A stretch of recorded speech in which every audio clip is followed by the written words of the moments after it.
On today's show, a stately mansion revived and renewed in Ohio, a historic home tailor-made for a history-loving pair in Missouri, and an add-on that's a seamless match to a house in Pennsylvania. They're all coming up on Homes Across America. Up next, a Pennsylvania remodel that takes a house from old to bold.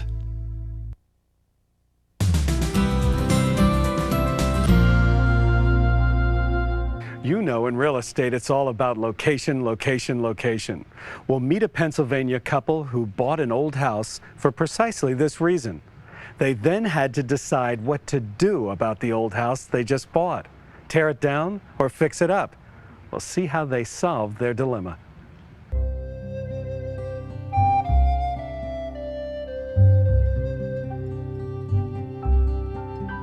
When Pittsburgh residents Jerry and Monica Siegel first saw their 1920s English-style cottage, it was love at first sight. But despite the home's obvious charms, its site was its main selling point. The house sits at the edge of Frick Park. It's actually surrounded by the park on three sides.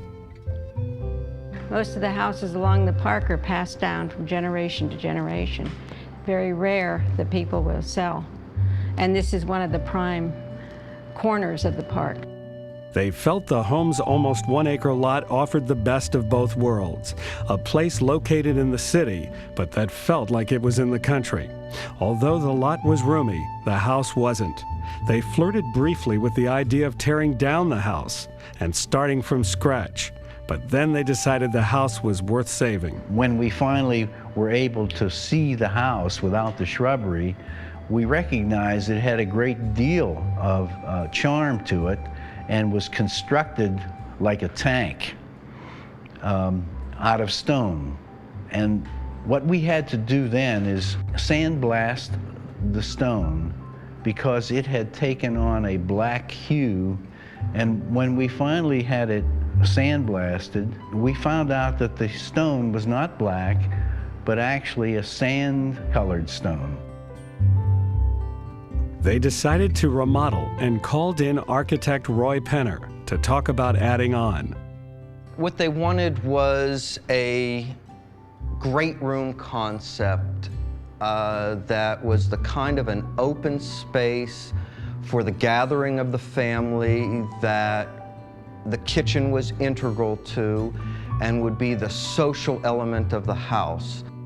I have the kind of family that comes in and heads right for the kitchen and the food. So I thought, well, why not just make the great room sort of an extension of the kitchen? Roy's solution was to join together the original house with a detached garage. This would create a whole new family living wing. This new wing now includes a spacious kitchen that opens to a 2-story great room, just like Monica wanted. It's connected to the old house by a sunny new entry. Adding on tripled the size of the house to almost 4,600 square feet. Looking at it from the street, it's hard to believe that the house is that large. And thanks to Roy's skillful design, it's hard to tell where the old part ends and the new one begins. We tried to keep in a scale and a harmony that matched the rest of the scale of the house. We kept the roof pitches contiguous, the materials are harmonious and more than harmonious in most cases, matching both color and texture to make it fit into itself as well as the neighborhood. Back inside, he chose materials that fit the house. They fit the Siegels' taste, too. To create the drama in the great room, we used heavy timber construction, which allowed us the open spans. We used radiant floors and unique mechanical systems which were concealed and allowed the room to also have a lot of glass and still have a very comfortable feel. He also employed the same cream-colored stone used in the original house for some of the new walls. That stone is in the fireplace, too. The massive fireplace is integrated into the heavy timber construction where we created this massive hearth that the timbers bear on and forms part of the supporting structure. A distinctive accent is the stained glass window that's part of the chimney.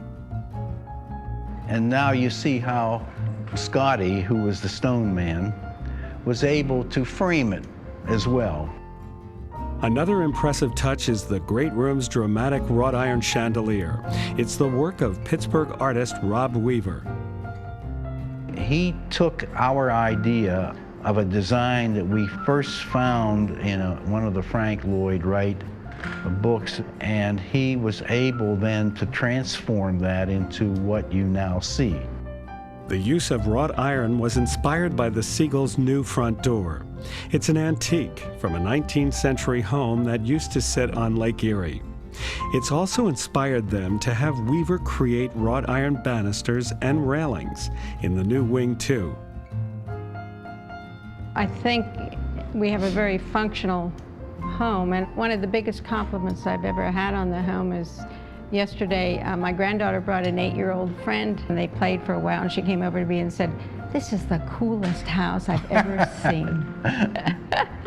I thought, wow, if an 8-year-old approves of it, why, I've done something fairly well.